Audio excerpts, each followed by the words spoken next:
ओ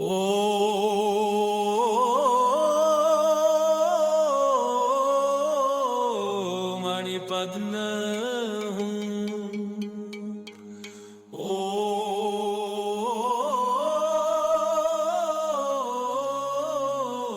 मणिपद में हूँ,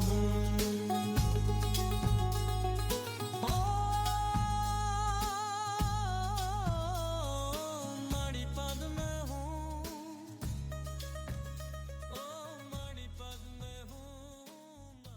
Welcome to From the Pure Land. I'm Mel Pine. I write a blog on Substack 3 or 4 times a week and record one of my posts every week as a podcast. I also have a book available on Amazon worldwide called The New Middle Way. This episode is my bucket list and an introduction to Book 2. Another funny thing happened on the way to my death. I never had a bucket list until now, 290 days before my 80th birthday. Of course, impermanence might put a hole in the bucket, but I'm not attached to it. I can't be attached to it. I hope to have my bucket list completed in those 290 days. Here it is. Publish my next book, A Buddhist Path to Joy, The New Middle Way, Expanded Edition. I'm on track to have it on the market around November 1st. In addition to expanded content, the distribution will be expanded worldwide through a dozen channels in addition to Amazon. Produce and release an online course offering a Buddhist path to joy. Write and publish a book with a title like Independent Publishing Made Easy, crossed out, easier. If you go onto my Substack website at melpine.substack.com and click on the headline of this post, you'll see the cover. I've revealed the cover of the new book. Now here's the introduction.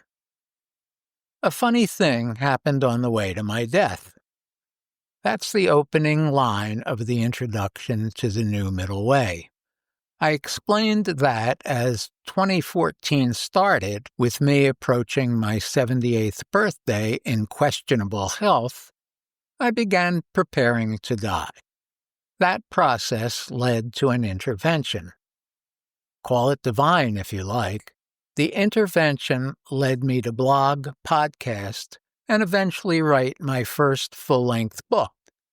My new mission, Modern Medicine and Ancient Wisdom, improved my health and the outlook for living into my 9th decade. That was the funny thing. Completing and publishing The New Middle Way evoked a second funny thing. My mission wasn't over.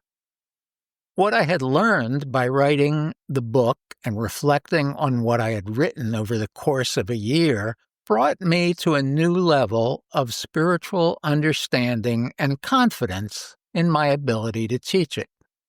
The result is this expanded edition, A Buddhist Path to Joy, and a companion course that I hope to have online by the end of 2025. If you believe there may be celestial beings in another realm, you can give some of the credit to Buddha Amitabha. If not, it doesn't matter. The New Middle Way I suggest for the West returns to the core teachings of the Buddha. What you believe is far less important than how you live and whether the decisions you make and the actions you take reduce your suffering and the suffering of others. My months-long one-time project to share my spiritual lessons while I still could morphed into a years-long, multifaceted process. It all depends, of course, on my ability to keep breathing. One of the venerable monk Thich Nhat Hanh's meditations comes to mind. Breathing in, I know I'm alive. Breathing out, I smile to life. In doing that, I'll keep disseminating spiritual teachings into my mid-80s. That's my latest goal.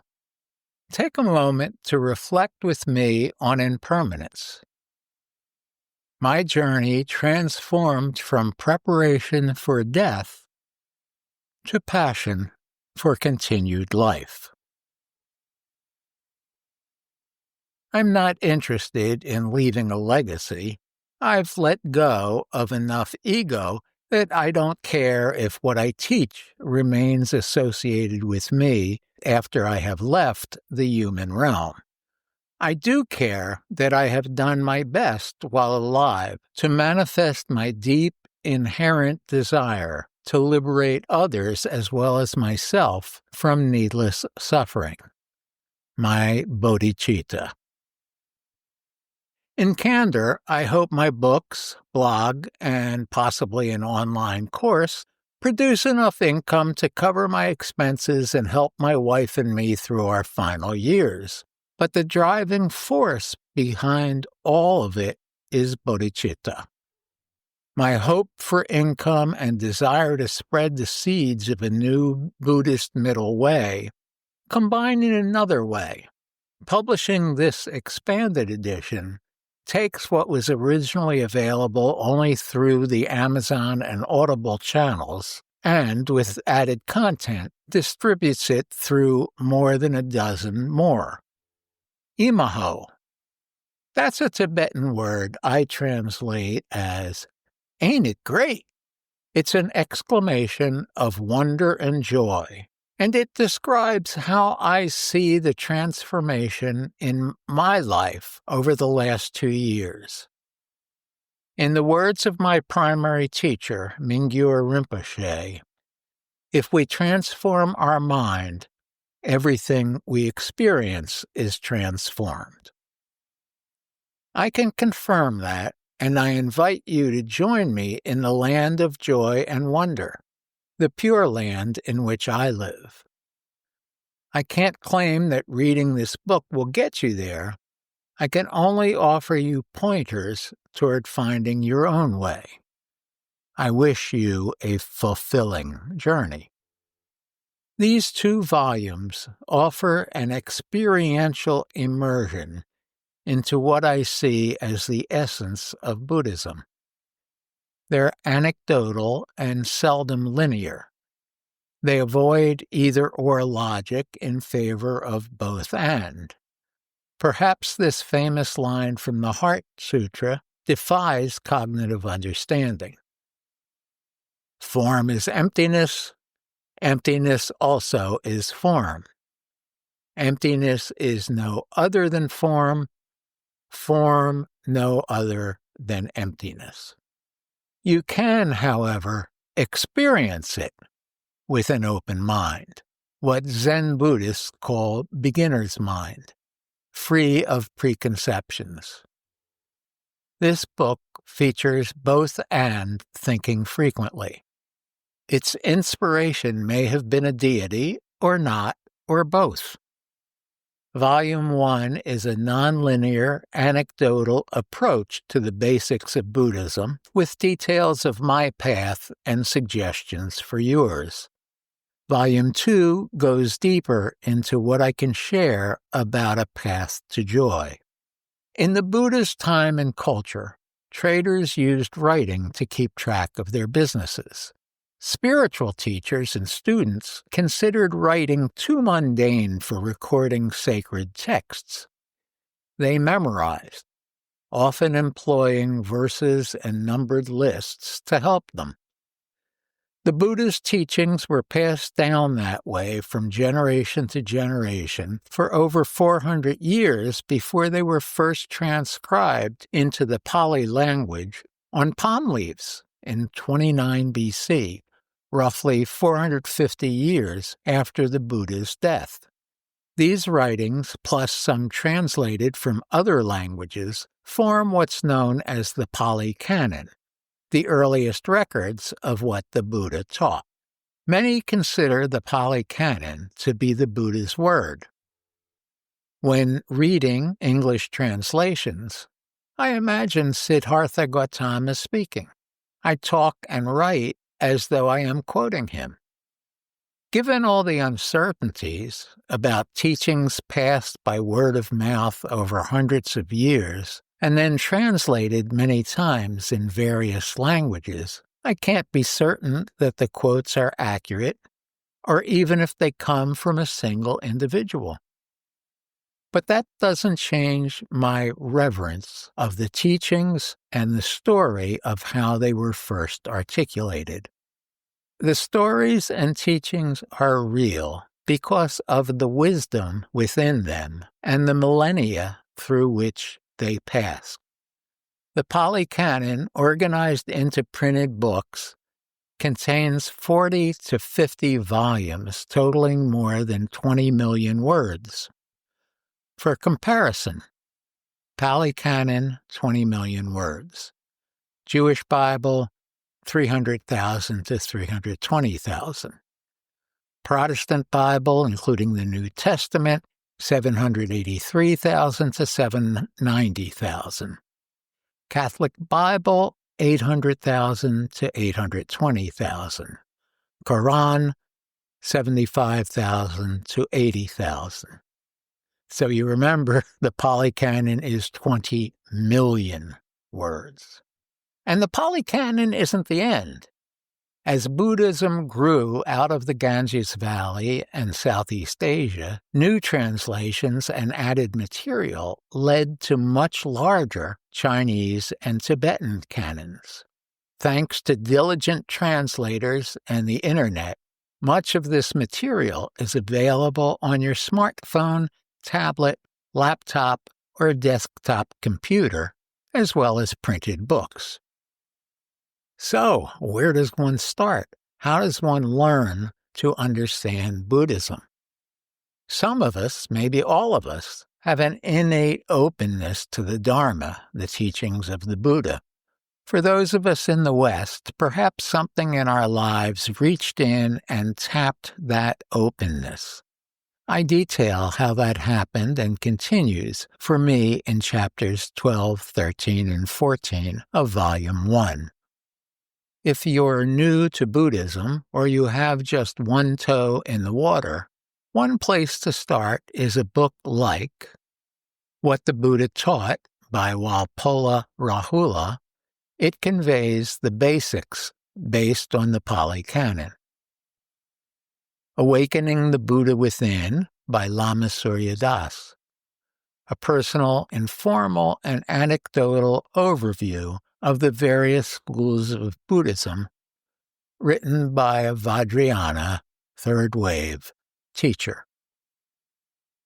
Discovering Buddhism by Dominique Side, for those who'd prefer a thorough, logical, and sequential textbook written at the college freshman level. This is a great choice. Like Lama Surya, Dr. Side is a Vajrayana Buddhist. The Daily Buddhist by Pema Sherpa and Brendan Barka. A perhaps unconventional suggestion, but I appreciate experiential approaches. After a short and clear explanation of Buddhism, the authors provide 366 one-page entries. Each offers a well-chosen quotation followed by a brief amplification of the theme. You are not limited to one page a day, but if you go slowly through the pages, savoring and contemplating each, you'll end with a firm experiential base in Buddhism. Books didn't become widely available in homes and libraries until the 19th century. For more than 1,800 years after the Dharma began to be transcribed and commentaries on it written, Average people had access to it only from oral teachings. That's particularly fitting for a religion that gives loving kindness, meditation, contemplation, and ethical living a higher priority than belief systems. The 2 volumes that follow are my attempt to offer you Buddhism and related spiritual thoughts in small doses, like the Dharma insights you might get from a teacher in casual conversations over time. Consider this book a modern version of the way a householder 1,000 years ago received ideas to consider from monks who gave blessings and teachings in return for alms. I'm honored that you've chosen to pay some alms and read this book. I'll be even more honored if it helps you awaken to a joyful life in whatever spiritual tradition or life path you choose. May every step of your journey be joyful.